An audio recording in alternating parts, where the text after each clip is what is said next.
the Council on Aging, and I've been here almost 14 years. And I started volunteering before that, and then somehow I ended up working here. And one thing's led to the other, and I enjoy working with the seniors and helping them and just seeing them enjoying coming here and having a good time, and the friendships that they establish. That's like the best. My greatest memory, I would say there was a couple that started coming in for activities and then they ended up getting married. I met Sherry at COA, and I have heard a lot about Sherry over the years. And then Sherry was kind of the instigator or whatever for funding and that to purchase the Moose Lodge, and that was exciting for all of the seniors and everything. I also know that she was one of the ones that was in on getting the LaGrange County transportation unit going, and it started out with just a couple people even using their own cars, and she was able to help get the funding raised and that. They got a couple cars, and it's just gone from a little bit to a whole lot, and it's an outreach to the entire community.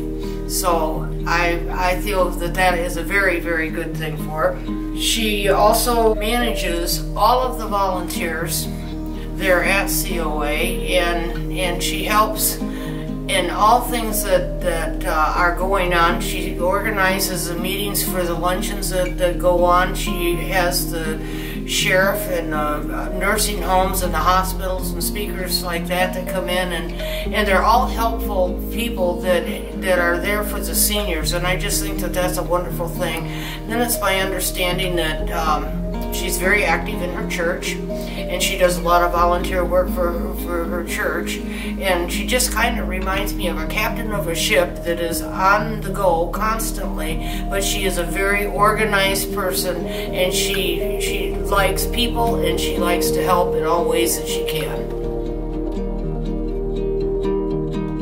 I feel like our main thing is Youth for Christ, and I love the school bus driving just because it puts me in connection with the kids. And I guess when we came back from Russia in 1994, I knew that ministry was real life when you're serving others. So that's when we got involved with Youth for Christ. Get to share with the youth that they are special, they're a masterpiece, and that there is purpose.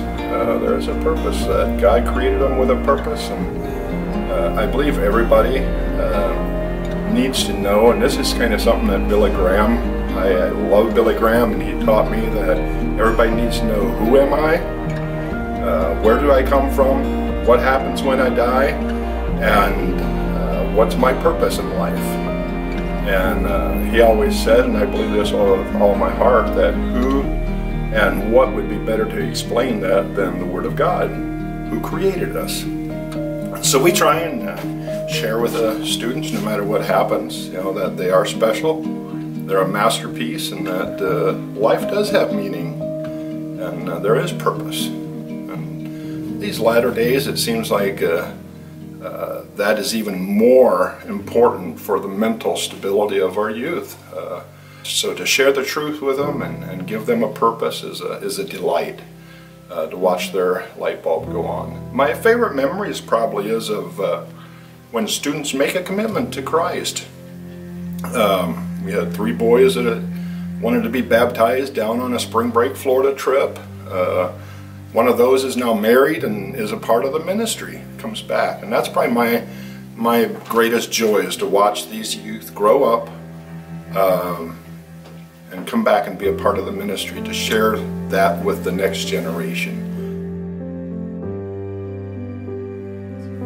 So I have known Gerald for, it seems like forever. My brother was actually a campus life director when I was still in high school. Gerald was one of my brother's most favorite volunteers, and anytime we would talk about YFC, he would always talk about the wonderful things that Gerald was doing as a volunteer in the ministry, and just getting to see his passion for the kids is really amazing, and it goes beyond the hours that he gets paid for.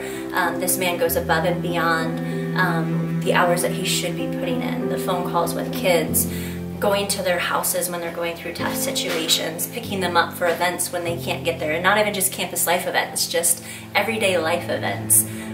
He really wants to make sure that no kid is left behind. So one of my current ministry leaders shared a story at Raleigh that will stick with me forever. So this story was about him as a young child. He came from a home that was a little struggling, going through a lot of issues, and he himself was just dealing with a lot in his life. And he, for whatever reason, didn't decide to go to campus life one day, and Gerald showed up at his house, knocked on his door, and said, "Hey, why aren't you here today?" And it wasn't until later that Gerald found out that he was actually in the middle of taking his own life when he came and knocked on the door. So that moment of Gerald caring about some kid not showing up to campus life, it changed my ministry leader's life forever. He obviously is still thriving today. He accepted Christ through the program and is now serving our community as well. And we wouldn't have him here today without Gerald. So I'm Jamel Gadlewski, and I'm actually director of Reason for Hope. And I started it myself. I had been teaching for 15 years and quit teaching and started this. And truly, my motivation was to even make more of a difference. I saw, I became a teacher because I had teachers that made a difference in my life. When I made mistakes, when I struggled, when I was at the lowest of lows, I had a handful of adults that believed in me no matter what. And so that was my goal going into teaching. And then I found that perhaps I can make more of a difference outside of the classroom. And so I started Reason for Hope. We always did service projects before we ever got into schools. Our first one started 7 years ago, where we started doing block parties. And this would have been when the recession was like in full swing. And 50% of LaGrange County students, at that time it was higher, live in poverty. So buying school supplies was not an easy thing. And so we developed going to different communities, 5 communities throughout LaGrange County, and with the help of volunteers and donors and people collecting school supplies and then distributing them. So each year we've been able to do that and serve over 500 kids. We give school supplies to preschools. This year we provided all the school supplies to Head Start here in LaGrange. So that's been wonderful. And the other big service project that we've done is in the wintertime. Is not everybody has coats and socks and warm clothes or even hygiene material. And so we collect those things, and sometimes we deliver anonymously to people in our own community, make donations to the clothes and food basket, but also going to shelters in Fort Wayne and South Bend. Jamel was a co-worker of mine that became a friend, and she does a lot of outreach. She had her little cafe, and I know a lot of people that utilized that and really appreciated it. I know she does a lot for the youth in the community.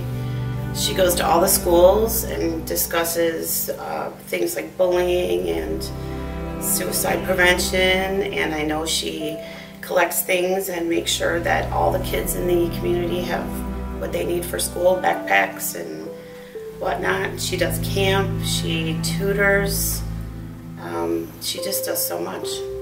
I think she's got a huge heart of gold, and she's really an angel on earth. As a teacher, I came here in 1964 with the new high school, started a football program, and then I taught for 37 years and retired in 2001. And when I retired in 2001, I started volunteering at the Food and Clothes Basket when it was downtown. And I just stayed busy, and the community was good to me. I wouldn't want to live anywhere else. None of that. My daughter, the oldest daughter, and my 3 grandkids lives 4 houses from me, so that makes it nice also. But just being able to volunteer, Habitat for Humanities, working on homes, people need homes and so forth, and that's a great experience. And not only that, but the people you work with, they're so great and all that, the people that volunteer and how much we can do in one day getting a house started and finish that house up for the people that need another home or a place to live.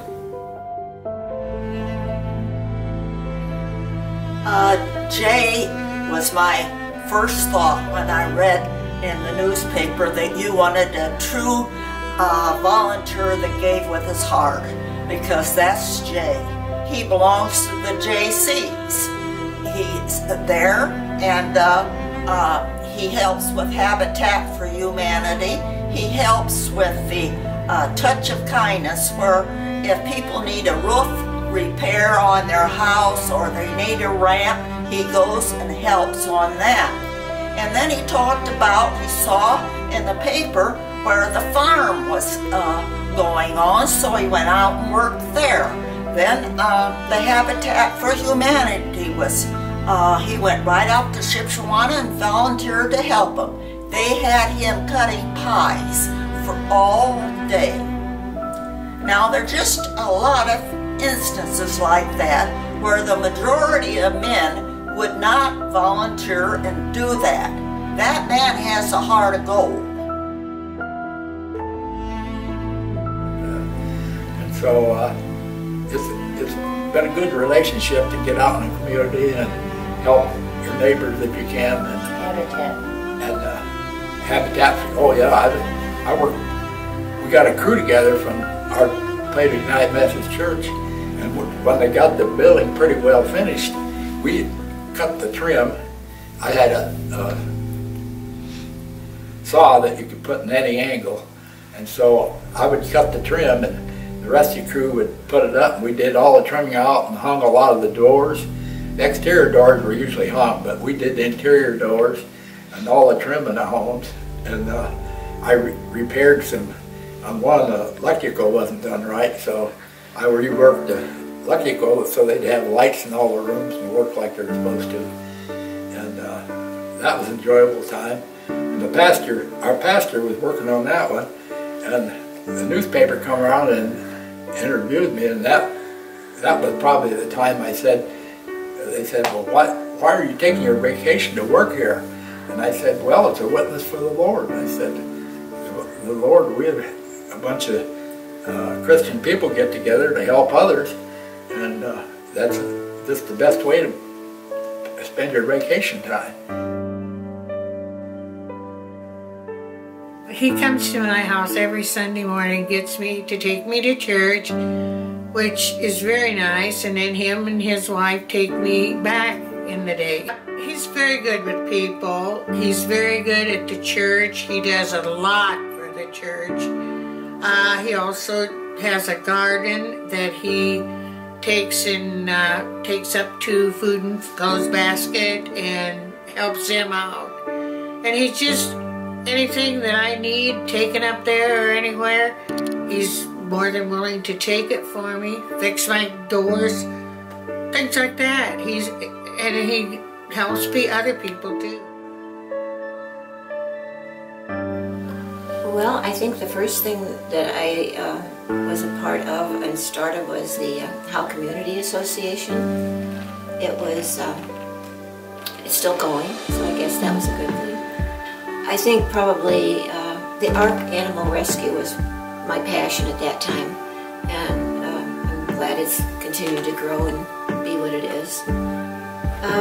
The farm, of course, this is my passion right now because it's so needed. But that was a God thing. That was something that I think because of my background in animal rescue, that when I saw this newspaper article in May of 2015, it was like God said, you know how to fix this, and using animals to comfort children who are going through traumatic experiences. And I think all along it's been a God thing, and people have just stepped up and filled whatever needed to be filled at that particular time. So it's, you know, churches have come forward to volunteer and do their thing, and people have come forward with the money. So it's just, you know, you just kind of are along for the ride. I nominated Marge. I found her to be a very nice person, friendly, but I could tell right away that there was a lot of depth to her. And I talked to her one day briefly about how impressed I was by that. And her response was not at all what I expected. Instead of her saying, well, you know, I'm proud of this because of A, B, or C, she looked at me almost shockingly and said, it's the right thing to do, but not only that, this is something that God has put me on the earth to do. And her feeling is that she is like a toolbox with tools, and God just tells her, you know, it's time to use your tools. They've been given to you, so use them. She's very humble about what she does, but very passionate about what she does. I now know that she is very actively involved in the farm, and being a previous foster parent, there are so many things that I see that program can benefit our community. She has mentored a lot of people to fight the good fight around here. But I know I hear a lot of people talk about, we wouldn't have this if it weren't for her. These people wouldn't be able to be doing what they're doing if it weren't for her. And I think that sometimes people that are silently making a difference don't always get noticed as they should. And that's why I brought this to your attention. I partner with LCYC and been on their board and been their president for a couple of years. I know that like with LCYC, I love partnering with them because they care about kids. And so being able to have some of the activities that we do to kind of bring kids out, invest in them, and then definitely involved in the Feed My Starving Children project that a lot of churches and area businesses are involved in, and part of the steering team for that. I've also been with Agape Mission, and Agape Mission of LaGrange County is a homeless project, and so I've been the president of that board for 2 years now. Agape Mission is probably one of my most, I guess, favorite teams to be a part of, is that we get to be a part of people's lives when they are without shelter, without a home. And so we get to know people in our community. It's primarily for LaGrange County residents, that if they find themselves homeless, we are there for them. And so we get to know people, and being able to help like single moms with their kids, providing a place for them to stay. I think for me that is probably the most rewarding part, partly because I get to talk with them. So I get to see these little kids, and they get to run through the house, and they get to see what's all available for them, where they might have been living in their car for the last month, maybe 2 months. Here they have a home, and they have a shelter, and they have a place where they can call like their own, even if it's for a short period of time. So seeing the joy on kids' faces, seeing moms relieved, feeling like they have a place where they can stretch their legs a little bit and know that they've got a place to call home. Those are special moments for me that I'll never forget. We started working together on the Agape Missions house, trying to develop it and get it going. He always was a calm in the storm. When we start getting nervous or start frantic over something, he was always that calm. And the more I got to know Rustin, the more I got to understand of all the other things he's involved in.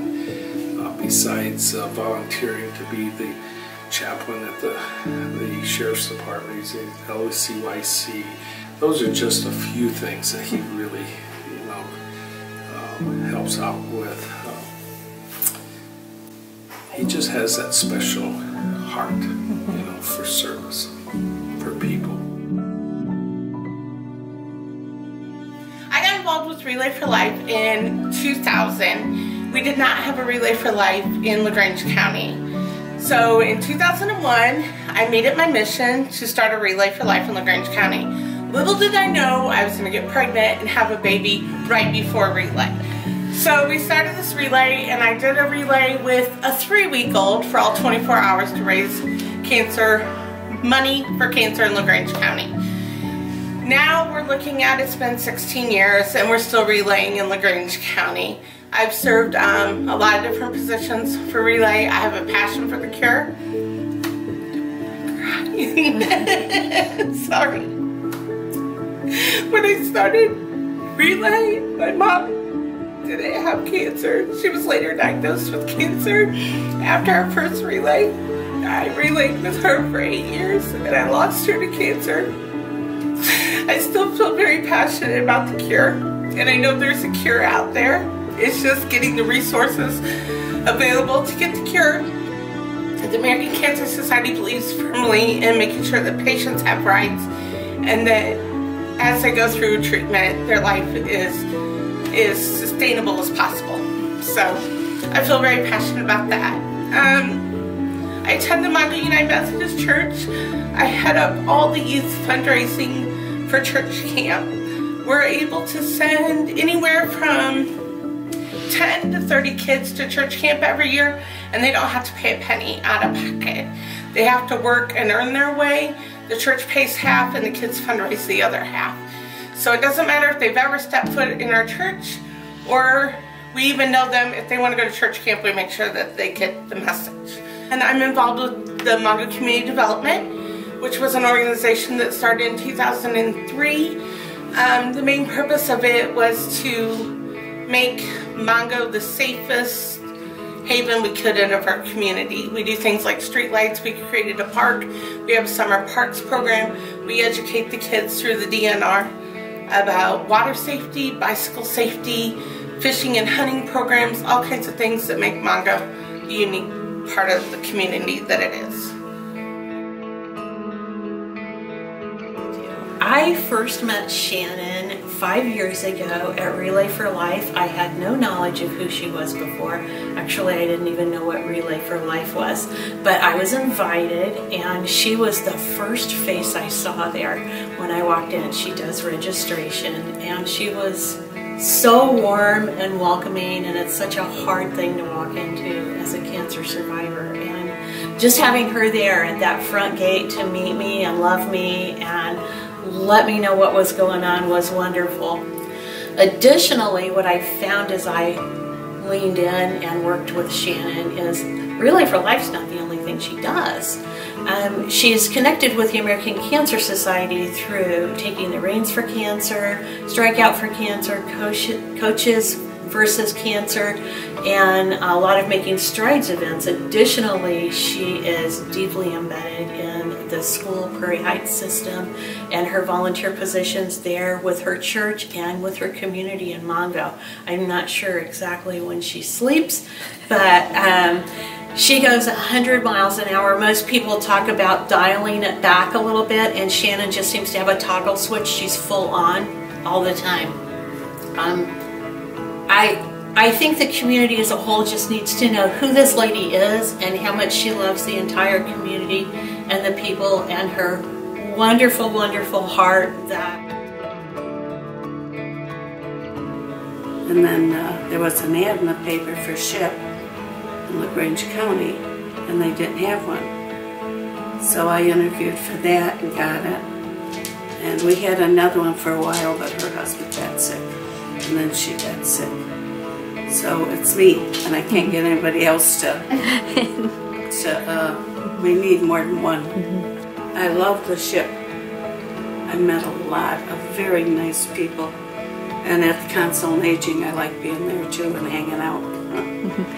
But there's a lot of nice people come through there. I don't think I've been to a Council on Aging where they've done so much. So, and I've met, like I said, a lot of nice people. And not all of them needed a SHIP concert. They needed someone to read their mail to them. The older you get, you know, and then it scares them when they get a letter from Medicare. And it's nothing to worry about. But, oh, that's how I got involved. American Legion and the Women's Auxiliary, and on the color guard. You show your respects with the casket, and then you go out and salute your the women do something else. And then we go to the cemetery with the casket and that. And then we stand like in attention or until they do certain parts. And then we shoot the guns, not the men shoot the guns.